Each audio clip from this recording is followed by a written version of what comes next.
You know, no one would ever assume that we would have teams from all over the world here come to this little small town in northwestern New Brunswick each year. We came here for fun. We see Canadian hockey, which are best hockey. The weather, the pond, the people are amazing. Just skating, you know, like we're little kids again. It's like the field of dreams. Go, Katie! We always say it's better than Christmas. We look forward to it more than any other time of the year.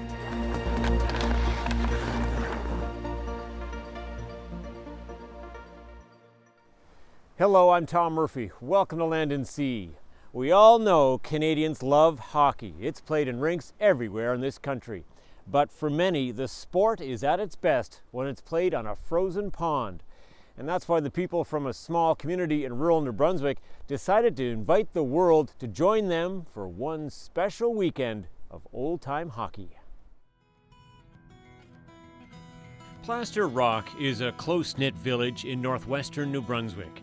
It was first settled in 1881. The famous Tobic River runs through it, and like many small communities in this part of the province, the village built up around farming and lumber. Now close to 2,000 people call it home, and they are proud of their history. But it's safe to say that Plaster Rock was not exactly an internationally known tourist destination. Then, 16 years ago, that all changed. Welcome back to the World Pond Hockey 2017 here at Ralston Lake in Plaster Rock, New Brunswick. We have a lot of great teams here, 112 teams. That's 560 participants from all around the world. This is the World Pond Hockey Championship. And over the course of this February weekend, there will be over 400 games of hockey played. And at the end, the winners will take home trophies and claim bragging rights for the year. But there's more going on here than just hockey. This tournament is really about community spirit. It's about friendships, new and old. And it's about taking on the coldest month of the year by playing the game at its purest form. Outside, on a lake, with a few hundred kindred spirits along for the ride. Right now, over on Rink D, time is running out in the first period in this game between the Saskatoon Bulldogs and the local favorites, Healthy Scratches. 1 minute! Heather Braun grew up in Plaster Rock and is the captain of the team. So we all played hockey together at UMB. That's how we all met each other. Get back! We've graduated, so we're spread across Atlantic Canada. Yep, one! So we sort of use it as sort of a reunion to come back and play the game that we love, that brought us all together, I guess. At the intermission, the Healthy Scratches figure out their strategy. Let's play it like we played originally yesterday, our first half. Yeah. We went so hard. We were heavy. And we can turn up flip quick. The stick. It's a quick flip of the stick. The puck stays. You can turn and go. Yeah. And they're 4 up, and then they have. They're going to be tired too because they don't have a sub. So that this second half, they're going to be use our speed with them. 15 hard, and then we can rest until tomorrow. We're so not let's playing our good game right now. Yeah. So let's. Oh shoot, guys, let's go. Katie, you're off. This is old-time hockey. No referees, no whistles or timeouts. 2 15-minute periods, 4 players on at a time, and no slap shots. When the puck gets lost in the snow, another one is simply pitched onto the ice and the game continues. What is the score? This game ends in a tie, but as hockey players, they're all happy about the outcome. It's the joy of the sport. Great game. Great game. It was fun because it was really competitive, and like I was saying, when you're up 15-0 or something like that, it kind of loses a bit of fun. You're just sort of pumping them, so it's nice to have a competitive match for sure. Was this your first game or your second game? Second game today. Yeah, same as us. You played 1 and 3? Yeah. So nice to be done early and go nice home, eh? Yeah, because we're a little bit Shower, tired. eat, sleep, then come back. Yeah, exactly. So we'll probably see you guys around tonight. Say hi to your dad for us. I will. See ya. How's it going? Good. Everybody here knows Heather's dad. Danny Braun was one of the founders of this tournament 16 years ago. Back when they decided to invite the world to come to Plaster Rock to take advantage of where they lived and the cold winters they endured. Back in the day, we were raising money to build, ironically enough, raising money to build a rink so kids could play inside. And we had men playing outside to raise money so kids could play inside. And the first year in 2002, we had 40 teams. We knew right away we had something that was going to work. We didn't know how long it would last or anything else, but we grew from 40 teams in year one to 64 teams in year two to 80. You know, since that time, it's grown to the point, you know, that 120 teams kind of maxes out the local infrastructure, like the hotels are all full.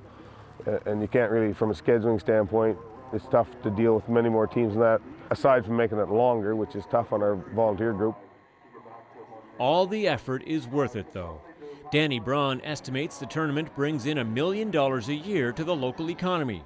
But while it's one thing to invite players from around the world to come play hockey in your backyard, it's another to make sure the pond will be ready for them. That's where volunteers like Randy Reed come into the picture. He lives here in Plaster Rock. He believes so much in what it brings to his community, he plans his year around this tournament. What you see is what you get. We've got the lake here probably 10 acres in size, and we try to get on as soon as we can and keep the snow removed from the ice so that we get the proper amount of ice to support everything that we need to put on the ice. And as the machine you'll see here beside me, they need, you know, in excess of 12 to 14 inches of ice just to get out here and move the snow to be safely done. And like I say, we'll start 2 or 3 weeks in advance, and to keep it clean, and then as the event gets closer, with Tuesday or Wednesday before the event, we'll build the rinks and with what available snow we have and work with it from there. At the peak point of the weekend, there will be up to 750 players and fans on the lake. And this weekend, the ice is in great shape. Right now we have about 18 to 20 inches of ice. Lots of ice to support whatever we need to put out here right now. And what's out there is a lot of hockey action that brings the world to this community to soak up the whole experience. You can't seed teams, you don't know who they are, where they come from, how good they are, so we just try to build our divisions so that the teams get a chance to play a variety of teams from different locations, you know, around the world, and all get that same type of opportunity, and obviously we get some lopsided games because the level of play differs from team to team, but in a lot of those cases, you'll see the teams at halftime, they'll realize that, and they'll split up and change sweaters around and play the second half of the game just in fun, you know. And so the result's not always the be-all, end-all in it. And then you see it like nights like last night in the pavilion here, like the camaraderie that's developed. And for a lot of the returning teams, regardless where they're from, it's a bit of a reunion almost. The guys in the Cayman Islands have been here 10 times, you know, so they've got to know not only a lot of local people, but a lot of the teams that have been coming off and on for years. And yeah, that's a special part of it, I think. The only ice we have in the Cayman Islands is in our drinks. Joe Stasiak and his teammates are all originally from Canada, but they now live in the Cayman Islands. They train throughout the year on indoor rinks in Florida, and they never miss the chance to come back to Plaster Rock to tap into their Canadian roots. It takes you back to a place that's near and dear to your heart. And I feel for a lot of kids these days that don't have that opportunity, because when you're committed to get up, which you used to do before school, you get up at 7 in the morning, you go shovel off whatever little patch of ice you had around your house, and then go skate on it, come back in, get breakfast, go to school, and couldn't wait to get back. And got to finish your homework, got to get her done, get back out there and play till you know it was too dark to see. Or you get hit with a puck in your face and you decide, I've had enough. Oh my God. Meanwhile, back at Rink D, the Healthy Scratches do a little post-game assessment about what keeps them coming back here every year. This brings it back to like childhood days. Yeah. Just playing outside and having fun. They still have lots of hockey to play this weekend, but their game plan for what's next is pretty clear. Well, we're gonna go and have a cold beer. Have a nap, maybe. Go home, shower up, get something to eat, and then down to the tent tonight for a little bit of fun. For a party with all the other teams. We hate each other on the ice, we love each other off the ice. Coming up, the newest team at this year's tournament gets set to take on the world.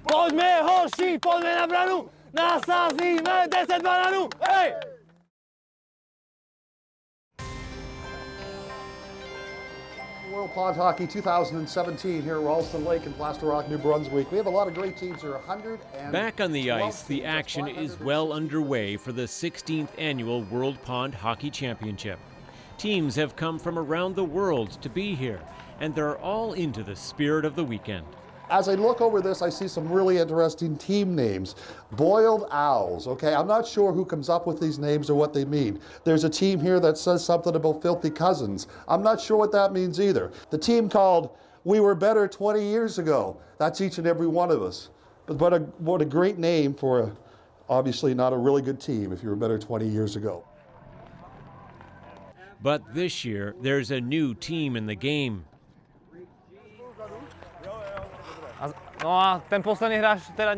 Matus Kocis is a lawyer who lives in Slovakia and works in Prague. But his true passion? Hockey. It was last winter. I was at my office, at my law office, and I was looking through the window and just wondering why I can't play pond hockey. Because we don't have such a strong winters compare like in 10 or 15 years ago. So I found opportunity. I surfed the internet. I called Danny Brown, and we made a deal. And the deal was that we can come. They gave us something like wild card. I presented him our hockey team. We have a hockey team at Prague. We play urban amateur league, and I think he liked it, and he gave us opportunity to come here.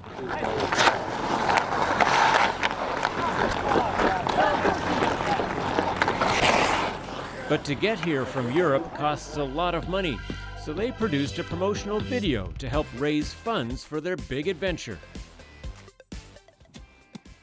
The video is about this, that we don't have strong winter, so we don't have good conditions to play pond hockey. And I wanted to show that if you don't have opportunity to do something, the other country has that opportunity. So you can go pretty far away to raise your dream. We take hockey very serious. So we came here to know and to understand how your hockey system works. And a lot of players has child dream to play hockey at Canada and against Canada. And because he loves hockey so much, he accepts the risks of the game. We had a game, we won, woo! But I was hit by a puck to my foot, so I need to fix it, and ladies helped me. So I'm pretty glad. I feel a little bit pain, but you know, players have to be okay with it. So it is a tough game.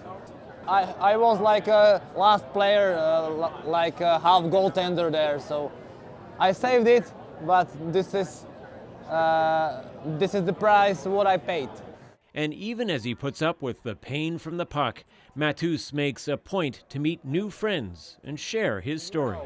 So our states were separated like 1993, but nobody can separate our relationships, really. I'm Matus, M-A-T-U-S, Matus, or Matthew, Jim, nice to meet you. We are just a few minutes away from action. We'll be starting directly at 12. Matus Kocis has recovered enough to play in his team's next big game. They're up against a team from Edmundston, New Brunswick, the Acadian Timber. It's intense and every goal counts. If they win, they move on. If they lose, their tournament is over. After the first period, it's not looking good. We are losing 3-5.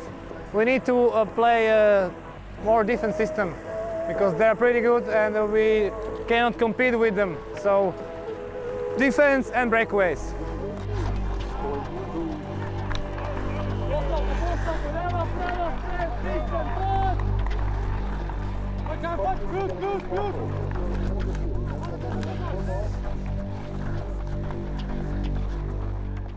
But then the team is surprised by an unexpected act of Canadian kindness. Hi. This is for me? Yes. Okay, thank you very much.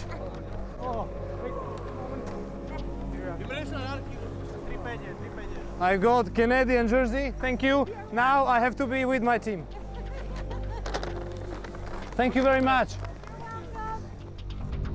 Both teams fight hard. Game over. Game over. But at the end, the Slovaks come up short. We lose 4-10, but the opposite team that it was pretty good game. They played like 4 games before this, and they said that this was the best game for them.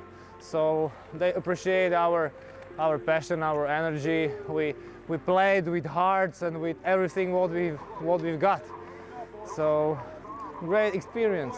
Hopefully you guys will come back next year and maybe you will come to our tournament.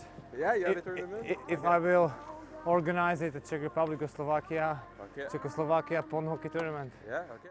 And as this game wraps up, Matus Kocic takes a moment to reflect on their journey here so far. Whew. We met here a lot of great people. Everybody who we spoke gave us 100% of service. So you have perfect service, like from the lady from gas station. She bring me Canadian jersey because I told her, can I buy your jersey? And she bring me. Through the teams, organizers, tournament, everybody was very kind on us. So you are good people. When Land and Sea returns, the final battles at the World Pond Hockey Championship.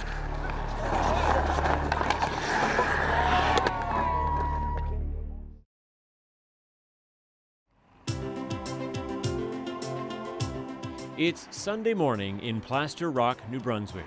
In the local community rink, young players who dream of making it to the big league battle it out.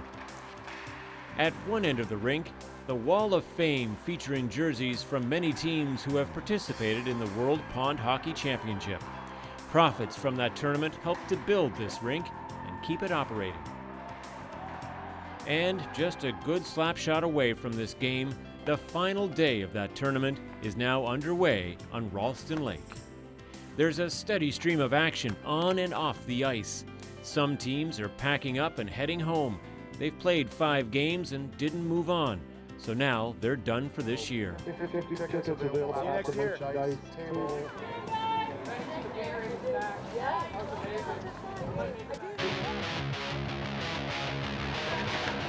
But on the ice, playoff action is well underway. For members of local favorites, the Healthy Scratches, it's a disappointing day. They played 5 games in total, but based on their record, they're done for this year. They had fun, but wish they were still in the hunt for the championship. It kind of stings a little bit that we're not. A lot. We always make it to the semis. It's our first year that we're not playing Sunday. So it sucks, but at least it's our friends. The women's final is underway, and it's a fierce battle between the Bud Light Lushes from Mechanic Falls in Maine and Big Chill from New Hamburg, Ontario. In the end, the Big Chill hold on for the win and all the glory. Way to go! Good job, girl!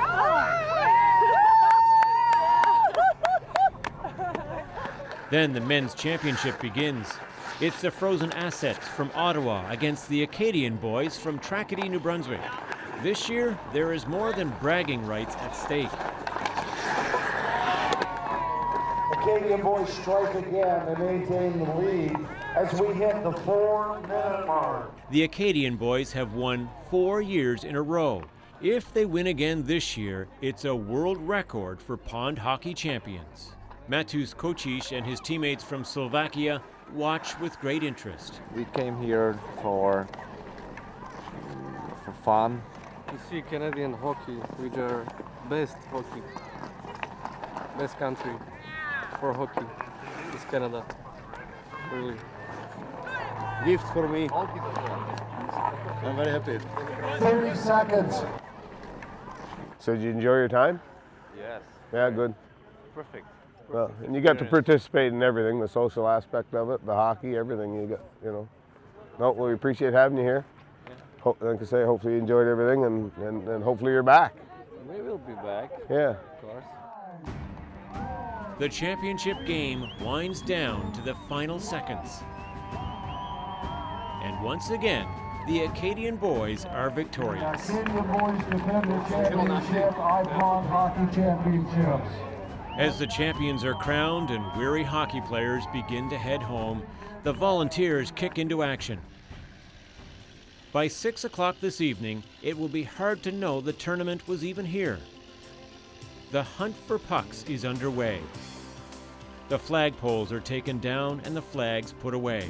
The pavilion will be dismantled, and just one rink will be kept for local kids to use as long as the ice holds. And it's those kids from this small rural community that Danny Braun thinks about as the 16th year of this tournament comes to an end. You know, at the end of the day, however many years it lasts, we'll be able to look back and say we were able to help build a rink, we were able to build this or provide for this at a school, or do whatever all the benefactors receive will be part of the legacy. But quite possibly the biggest, the most important legacy that we leave is that can-do attitude. For a small community, like some of the adversity that they've faced with weather and things over time, we've never had to cancel an event. They always get the job done. And that attitude spreads through their kids and all the youth in the community, so that kind of send the message out there, if you're willing to do a bit of work, you can accomplish almost anything. And that might be the most important part of the legacy we leave.